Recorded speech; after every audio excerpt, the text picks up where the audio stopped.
सबैलाई नमस्कार। आज चाहिँ मैले एउटा नयाँ क्वेसन लिएर उपस्थित भएको छु।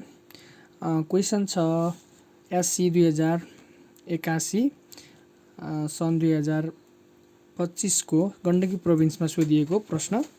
प्रश्न यस प्रकार छ, दिएको चित्रमा प्राइमरी फन्काको संख्या 300 छ भने सेकेन्डरी कोइलमा फन्काको संख्या पत्ता लगाउनुहोस्।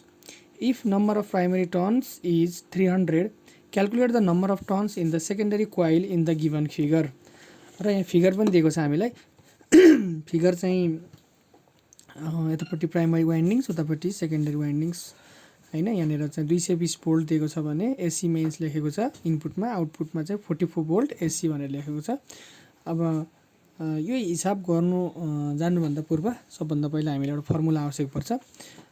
त्यो फर्मुला हो जुन चाहिँ ट्रान्सफर्मरसँग सम्बन्धित फर्मुला हो। V1 upon V2 is equals to N1 upon N2 है। यसलाई जसरी लेख्दा पनि हुन्छ। जसरी लेख्दा हुन्छ भन्दा नि म्याथमेटिकल रुल लगाएर यो N2 लाई यता ल्याएर N1 लाई यहाँ ल्याउने, V2 लाई उता लगेर V1 लाई यहाँ लान नि मिल्छ।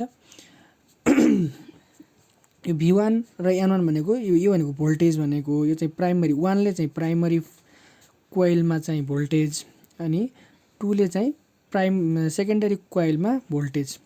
त्यसै गरेर यताको 1 र यताको 2 ले पनि नम्बर अफ टर्न्स अथवा प्राइमरी फन्काको संख्या N1 र यसले N2 ले चाहिँ नम्बर अफ सेकेन्डरी टर्न्स अथवा सेकेन्डरी कोइलमा फन्काको संख्या भन्ने बुझिन्छ यसबाट है त। अब हामीले यहाँ दिएको कुराहरू चाहिँ प्रश्न लेखौँ अनि लेखिसकेपछि यो सूत्र लगाएर हामीले चाहिँ हिसाब गर्नेछौँ। गिभन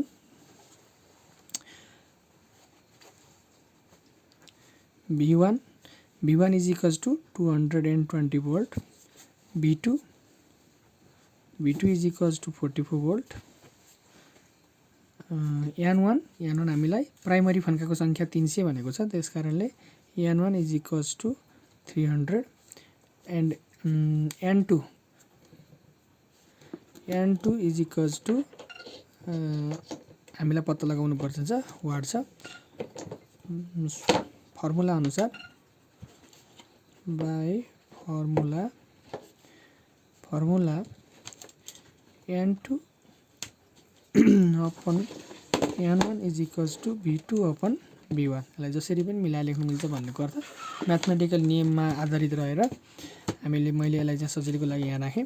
अब यसलाई भ्यालु पहिल्यै पुट गरे नि हुन्छ, पछि पुट गरे नि हुन्छ। मैले चाहिँ पहिला फर्मुलामा बनाएँ V2 अपन V1। अब यो N1 चाहिँ इज इक्वल टु भन्दा यतापट्टि डिभाइडको फर्ममा छ भने माथि जाँदाखेरि के हुन्छ त, अथवा अर्को साइडमा जाँदाखेरि मल्टिप्लाईको फर्ममा जान्छ। अब दिएको भ्यालुहरू सूत्रमा पुट गरौँ।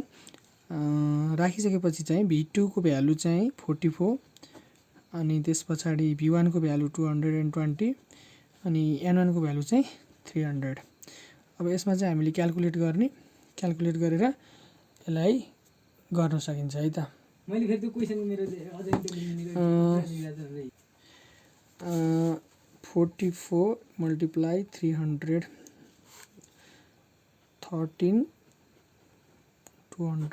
13,200 डिवाइड बाई 220 डिवाइडेड बाई 220 गर्दाखेरि 60 आयो। Therefore N2 is equals to 60 भनेपछि हामीले के बुझ्नु पर्यो त भन्दाखेरि सेकेन्डरी कोइलमा फन्काको संख्या 60 रहेछ भन्ने जान्नु पर्यो है त। Therefore number of turns TURN turns in secondary SECONDARI secondary coil is 60. Thank you guys.